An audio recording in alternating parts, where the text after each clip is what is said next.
Hey guys, what's up? In this video, I'm going to tell you what is the Antutu score of Samsung A55 5G. So for checking up the Antutu score, guys, firstly you have to go to Antutu benchmark application. Now tap on install and test. Now after tapping on install and test, we have an option of a download. So just tap on a download. And as you guys see, downloading 3D bench is now start.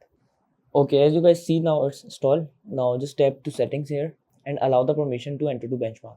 After allowing it, we have a message of install, so just tap on install and then click to open. Firstly, you have to click on agree here and then tap on start test.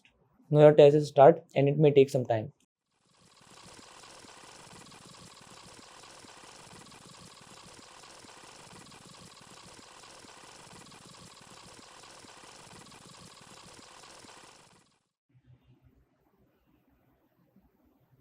So as you guys see, this is our Antutu score of Galaxy A55 5G and the Antutu score of A55 5G is 7,52,197.